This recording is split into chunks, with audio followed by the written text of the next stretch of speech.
So if you follow me on my Instagram, this is one of the posts I just posted. These are the templates I made that out of cardboard, and I really suggest doing that when making templates instead of using the material you have. And this is what the final project that I made, and this is showing how I did it.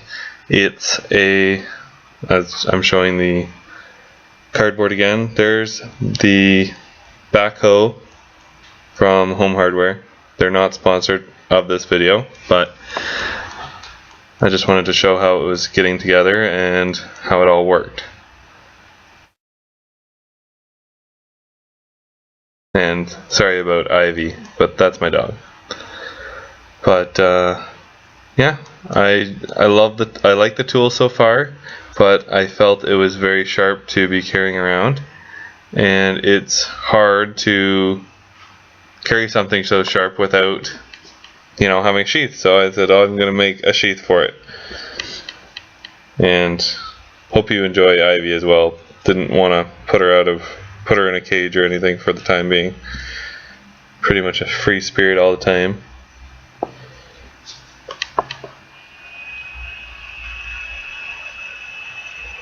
Taking apart the template, because I stapled in, I actually sewed it just so that I knew how everything fit, and just roughly sewed it anyways.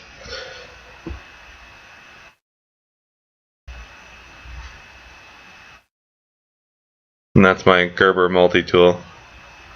Again, not a sponsor. Neither is Mountain Dew or Dr. Pepper of my video. So all the templates are taken apart, so then I can trace it onto the scrap pieces I have, since I didn't buy a whole piece of leather. I just found some pieces at a local surplus store and was able to use those and put pieces together, essentially. That's why there's a seam in the middle.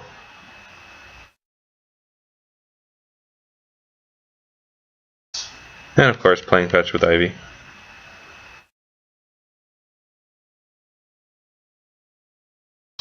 And also, if you saw my Instagram post, how tired she was later on. It's pretty fun. This project took me around 6 hours. I sped this up to about 16 times speed just to not bore everyone.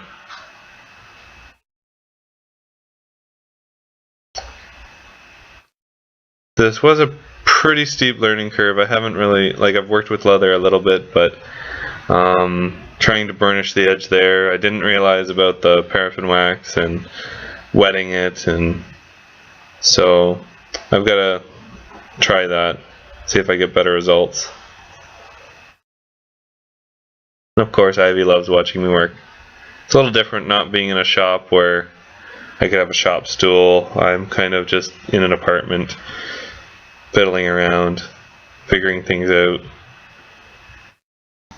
So I tried burnishing, and of course, without any of the wax or anything, I didn't get as good a finish, and I kind of got discouraged. So if you actually look at the product, I didn't do it on the back.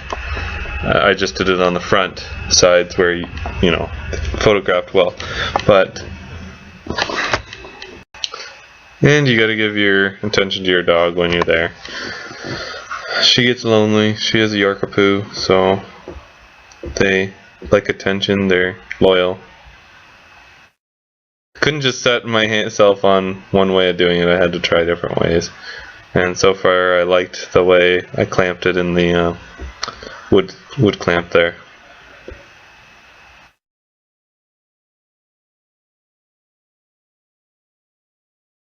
This is just fitting the pieces together, and now I'm waiting on the one tool for my spacer, and I just really wanted to get this done, so I ended up just using nails trying to be a little bit resourceful. I know the holes are a little bit bigger, but it's kind of worked, and I've done it before and with good results. It just takes some time, and it's not as straight as others might like it, and it's fine with me. It's gonna get abused and really worn, and hey, I'll get to replace it when it falls apart. which I doubt that'll ever happen.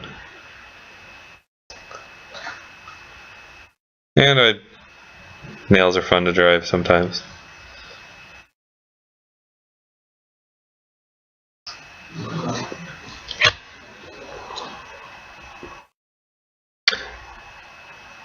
Take breaks when you're doing stuff too. It's no fun just working 6 hours straight. I am actually listening to a podcast.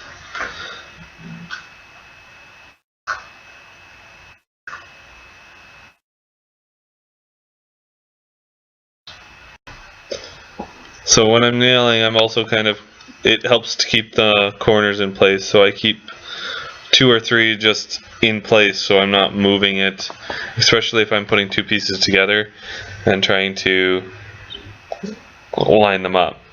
There's no point to move them, kind of tack them in and leave them. And when I sew in the middle or the sides, I do keep a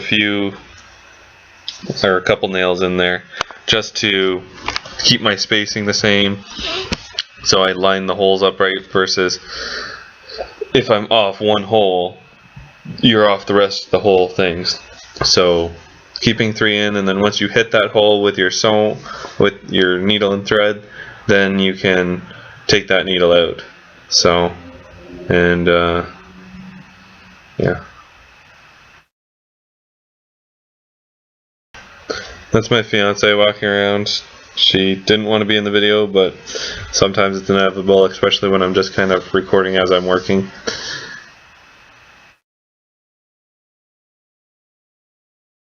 And it takes some time. As I said, it took me a total of 6 hours, but when you put on a podcast, and I tend to binge listen to them, and it just, you get in the zone and you just work.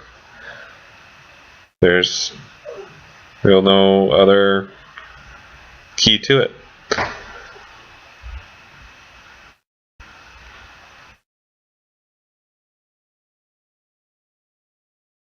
If you have any questions, just hit me up in the comments. I'm hopefully to answer as many as I can.